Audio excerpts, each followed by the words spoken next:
ஆண்டவராகிய இயேசு கிறிஸ்துவின் நாமத்தினாலே இந்த வெள்ளிக்கிழமை காலையில் உங்களை சந்திப்பதில் ரொம்ப சந்தோஷமா இருங்க. மறுபடியும் உங்களுக்கு சொல்கிறேன், சந்தோஷமா இருங்க.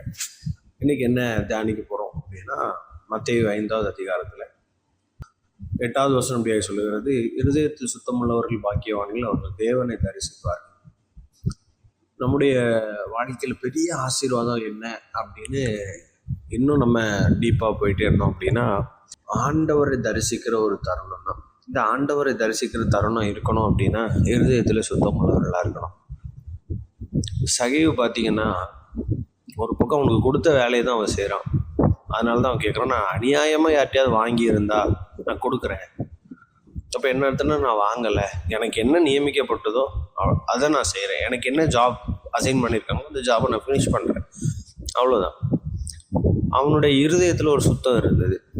அவனுடைய இருதயம் ஆண்டவருக்கு நேராக பரிசுத்தமாக இருந்தது. ஆண்டவரை தேடினான், ஆண்டவரை நான் எப்படியாவது தரிசிக்கணும். அவனுக்கு பெரிய ஆசீர்வாதமே அதுதான், நான் எப்படியாவது இந்த இயேசு யார் அப்படின்னு பார்க்கணும். நம்ம வாழ்க்கையிலையுமே நமக்கும் ஒரு ஆசை இருக்கணும், நான் ஆண்டவர் எப்படியாவது பார்க்கணும், தேவனை தரிசிக்கணும். அதுதான் நம்முடைய வாழ்க்கையில் இருக்கிறதுலே பெரிய ஆசீர்வாதம்.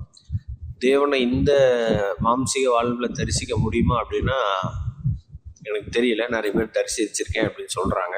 அது ஆண்டவருக்கு சித்தமானது. சிலருக்கு தம்மை வெளிப்படுத்துவார், அது அவருக்கு சித்தமான ஒரு காரியம். ஆனால் ஷுவராக நான் சொல்லக்கூடிய ஒரு விஷயம் என்னென்னா, மறுமையின் வாழ்வில், நித்திய வாழ்வில், மறுரூப வாழ்வில் அவரை தரிசிக்கிற ஒரு தன்னோரணம் பார்த்தீங்களா, அதை போல ஆசீர்வாதமான ஒரு விஷயம் இந்த உலகத்திலேயோ வேறு எந்த உலகமானாலும் சரி அது கிடையவே கிடையாது. அவரை பார்த்து அவரை ஆராதிக்கிற ஒரு தருணம்.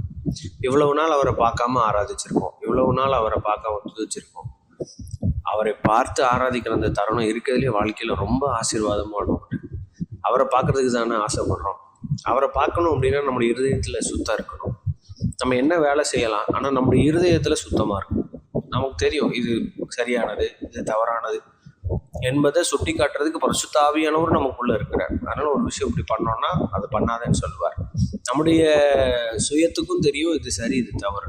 இருதயத்தில் சுத்தமாக வாழ்ந்தீங்க அப்படின்னா மறுமையின் வாழ்வில் ஆண்டவரை தரிசிக்கலாம். ஒருவேளை இதை கேட்டுட்டு இருக்கிற தெய்வ பிள்ளைங்க, நீங்கள் இயேசுவை ஏற்றுக்கொள்ளலை அப்படின்னு சொன்னா, ஒரு நாளில் நாங்கள் அவரை பார்க்க போகிறோம். மரிச்சாலும் சரி, உயிரோடு இருந்தாலும் சரி, ஒரு நாளில் நாங்கள் அவரை பார்க்க போகிறோம். நீங்களும் இந்த இயேசப்பா யாருன்னு பார்க்கணும் அப்படின்னு விரும்புனீங்கன்னா, இன்னைக்கு உங்களுடைய பாவங்கள் எல்லாம் அறிக்கையிட்டு இருதயத்தில் சுத்தமாய் நீங்கள் மாறிட்டீங்க அப்படின்னா, நல்லவனா நியாயமான காரியமாக செய்கிறவங்களை நீங்கள் மாறிட்டீங்க அப்படின்னு சொன்னால், ஒரு நாளில் இந்த ஏசப்பா உங்களையும் அவரோடு கூட சேர்த்துக்கொள்வார். நீங்களும் ஏசப்பாவை பார்க்க போகிறீங்க. அதனால் தேவ பிள்ளைங்களே, இருதயத்தில் சுத்தமுள்ளவர்களாய் வாழுவோம். சீக்கிரமாக ஏசப்பா வரப்போகிறார், அவரை தரிசிக்க போகிறோம்.